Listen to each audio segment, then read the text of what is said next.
কাজী আজকে বগুড়াবাসী মনে করেছে যে তারেক রহমানের প্রতিনিধি হিসাবে রেজাল্ট করে বাদশাকে আমরা ভোট দিলে আমরা আমাদের যে প্রত্যাশা সেটা আমাদের।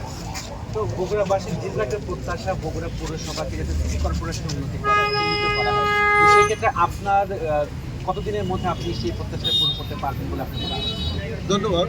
আমি বিগত ব্রিটিশ সরকার সময় পৌরসভা মেয়র নির্বাচিত হয়েছিলাম আপনার।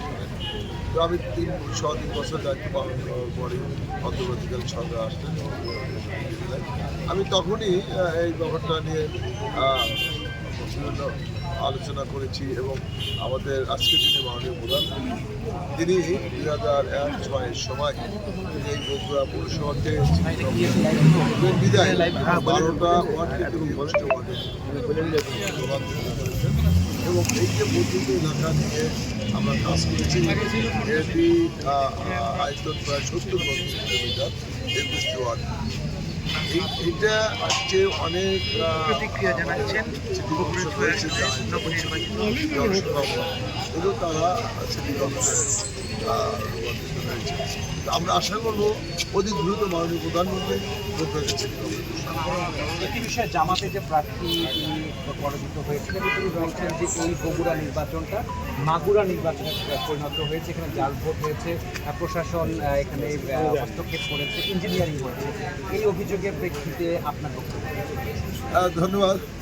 ওনারা তো কয়েকদিন থেকে এই অভিযোগগুলো তুলে আসছে এবং আমি media, electronics media, print media, online মিডিয়াকে সবসময় বলেছি, আপনারা কি এই ধরনের কোনো সংবাদ পেয়েছেন, এই ধরনের কোনো তথ্য পেয়েছেন? কোনো মিডিয়াই বলতে পারেনি যে না এই ধরনের কোনো তথ্য।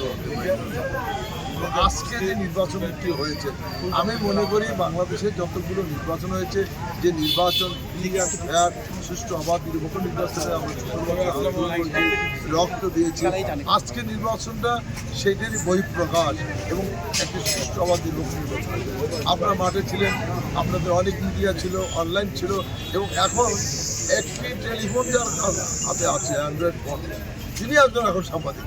কাজে এমন কোনো তথ্য তারা হাজির করতে পারবেন না যে যেখানে জালভোট হয়েছে কিংবা প্রশাসন সহযোগিতা করেছে কিংবা মাগুরা। তারা একটা হাস্যকর কথা তারা বলছেন, কারণ তারা সবসময় এইখানে দ্বিগুণ ভোটের এখানে হেরে যায়। সেইখানে তারা কীভাবে আশা করে যে তারা জিতবে। তারা 12 ফেব্রুয়ারি তারা একটা করেছিল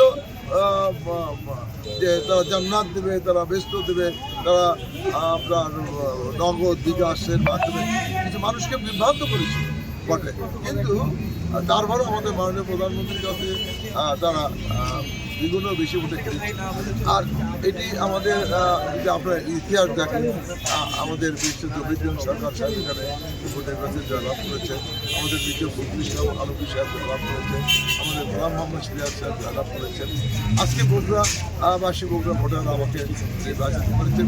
কাজে এইখানে যে তার বক্তব্যগুলো করেছেন, তারা একটা ষড়যন্ত্র করেছিল যে ভোটটা বয়কট করা যায় কিনা, এই ভোটকে কোনো প্রতিষ্ঠিত করা যায় কিনা, এগুলো তারা করেছে। এবং আরেকটি মজার ব্যাপার হলো তাদের আরেকটা ডেমি প্রার্থী ছিল।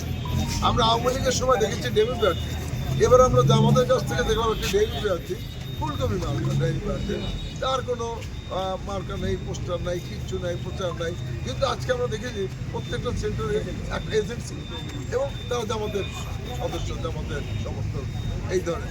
তো আজকে তারা ডেমি প্রার্থী দিয়েও এজেন্ট দিয়েও তারা এই নির্বাচন প্রার্থী দিয়ে নির্বাচন করেছে।